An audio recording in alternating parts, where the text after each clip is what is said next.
Les outils de sélection sont situés dans la barre d'outils. Vous retrouverez ici l'outil de sélection rectangle, le lasso et la baguette magique que nous allons détailler.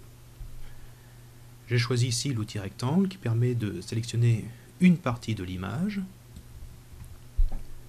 Pour utiliser l'outil, c'est très simple puisqu'il suffit de cliquer à un endroit en maintenant le clic de la souris enfoncée et de faire glisser jusqu'à la zone voulue.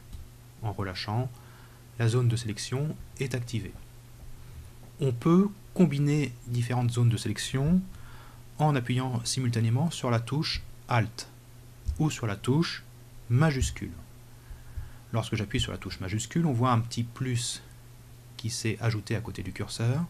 Et si je clique ici, je vais donc ajouter une sélection. Ou si j'appuie sur la touche Alt de mon clavier, je vais pouvoir retrancher une sélection. Ici, je vais appliquer un petit réglage pour voir la zone qu'on a sélectionnée. Image, réglage, luminosité, contraste.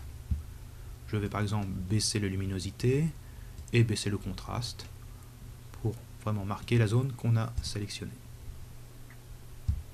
Je désélectionne, je fais un petit zoom négatif pour revenir en arrière, donc j'appuie simultanément sur CTRL que je tiens appuyé et la touche moins.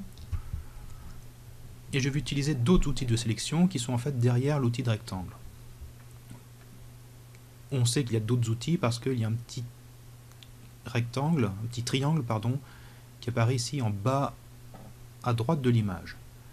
Pour les obtenir, je clique en maintenant le clic gauche de la souris enfoncée et je vais venir sélectionner un autre outil de sélection.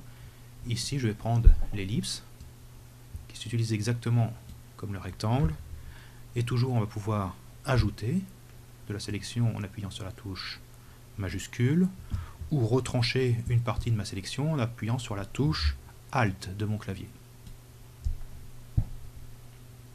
Nous allons voir maintenant l'outil lasso. Et ce qui est intéressant, c'est qu'on va pouvoir non seulement combiner les outils identiques, mais combiner des outils différents. Ici, je vais ajouter une sélection en maintenant ma touche plus appuyée. Ici, je détourne sommairement ce feuillage.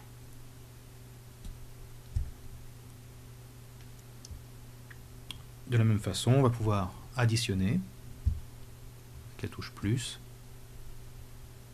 ou retrancher avec la touche Alt.